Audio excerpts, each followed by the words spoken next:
Hello my dear friends, you're in the Military Summary channel, and in this short video we're going to discuss the most important events that took place during the previous night of the local time. We have lots of very interesting updates, so let's start. And first let's talk about Kharkiv direction. The Russian sources published another video of FAB 3000 use. In this video, for example, we can see a temporary position of armed forces of Ukraine in the village by the name of Slobozhanska, at least according to the author of this video. And when the Russians discovered the temporary position of the Ukrainians, they bombed this territory and destroyed, as you can see in the final seconds of the video, the consequences of Russian attack. Later, the official report, the group of forces North published official statements about the situation in the area, and they stated that as a result of aviation strike, the Russians managed to destroy the temporary position, as we just seen in the video, and the Ukrainians lost up to 100 soldiers, and including 10 officers in that area. As for the situation on the ground, the Russians reported that Ukrainians reduced their activity in this territory. Probably after the end of the NATO summit, the Ukrainians decided to fall back, to regroup, and maybe they will change their plans completely regarding any possibilities of further offensive on the Russian positions. So for now, the Ukrainians are moving back and for regrouping probably. Now let's move to Volchansk direction. The same story we can see in the vicinity of the Russian foothold on the Ukrainian side of Seversky Donetsk River. During the previous 24 hours, the Ukrainians conducted just one counter-offensive operation. That attack was repelled by the Russians. Ukrainians suffered losses and were forced to fall back as well. As for Volchansk itself, more and more reliable sources, not reliable sources, more or less reliable sources, continue publishing updates about the Russian foothold on the Ukrainian side of the Vovchia River. Currently, the Russians are saying that this foothold is unstable. So it's not like 100% that the Russians are able to hold this territory forever, or even to expand this territory further in the southern, southwestern, or southeastern direction. The Russians are saying that there are still attempts to even to dig in deeper, because the Ukrainians during the previous 24 hours conducted significant number of counter-offensives, trying to force the Russians to fall back. The Russians during this period of time are being supported by Russian FPV drones and artillery and aviation. We haven't received any confirmations whether there are clashes in the vicinity of the railways or not. So it's like we got a statement yesterday about some clashes in the vicinity of the railway station, but during the previous night or 24 hours, we haven't received any updates about the situation. As for the eastern Vovchansk and this territory, the group of forces North stated that Ukrainians made more attempts to cross Vovchia River, but for the first time since the beginning of the battle for Vovchansk, I had some doubts whether the Ukrainians were sending their forces from the southern part to the northern part, or this time the Ukrainians were trying to send their forces from the northern part to the southern part, trying to evacuate as many as possible and to reduce the risk of being encircled by the Russians. So it's very difficult now to answer this question. The Russian sources reported that during the previous 24 hours, during the previous night, the Ukrainians attacked Shebekino with FPV drones, and the Russians are saying that one FPV drone of armored forces of Ukraine dropped grenade in the residential area, and as a result of that attack, 5 kids were wounded. Now let's move further. As for the northern Kupiansk, we have just regular updates about the artillery strikes on the Ukrainian positions, so nothing special, just artillery preparation before possible Russian offensive operation further in the western direction towards the river of Oskol. Now let's move in the southern part. We have some updates from the Kupiansk area. From the southern Kupiansk direction, the Russians continue storming and attacking Makeyevka.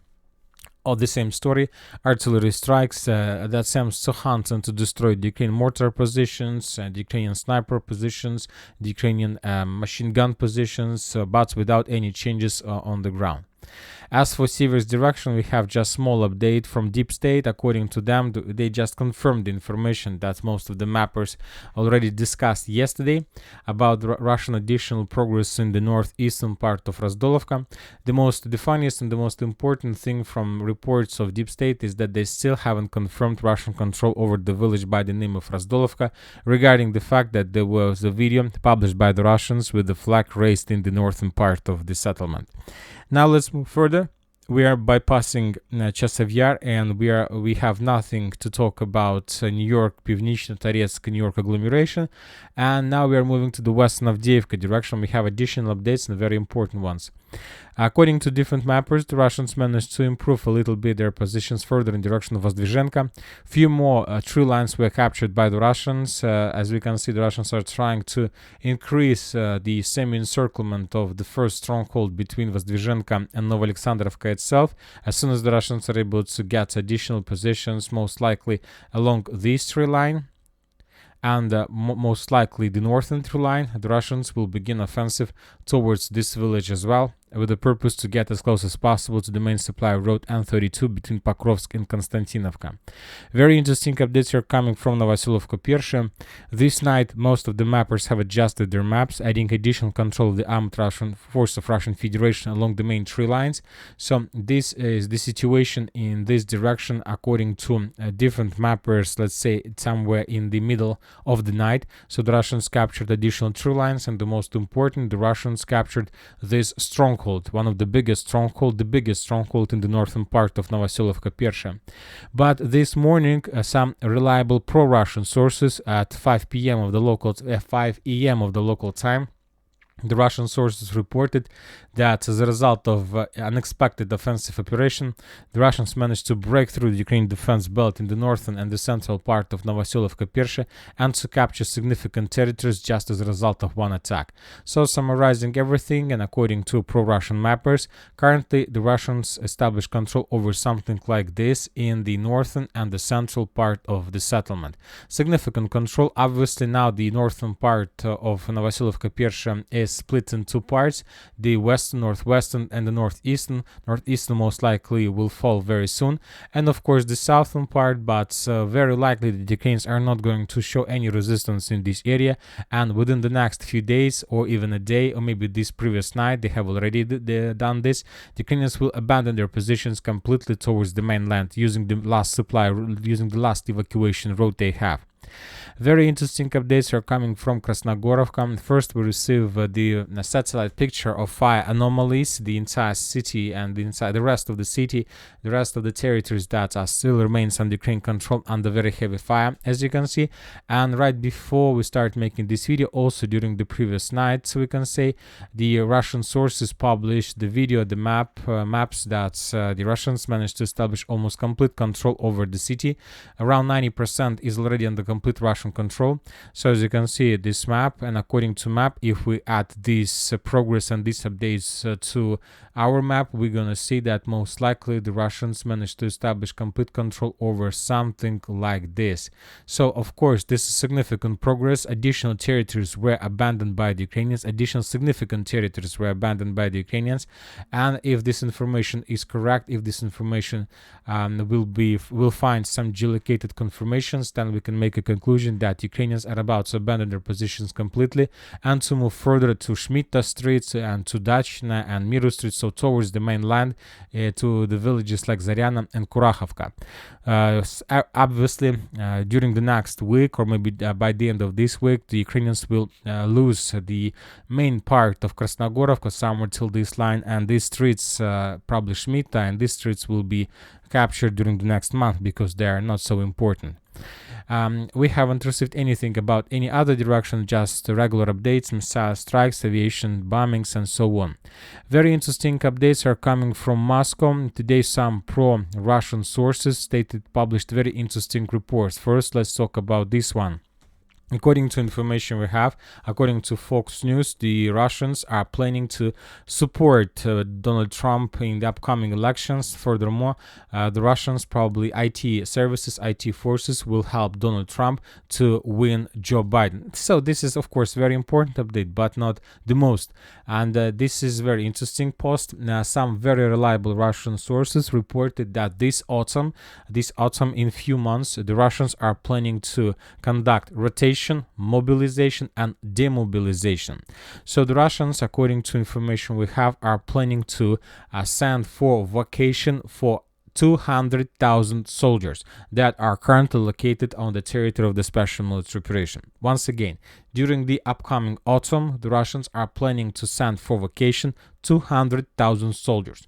Furthermore, the Russians are planning to demobilize another 150,000 soldiers. So summarizing everything, before autumn, before September or October, or during September and October, the Russians are planning to remove from the line of combat contact around 350,000 experienced soldiers. Some of them will be demobilized, some of them will get a vacation for 5-6 months, and then they will return back.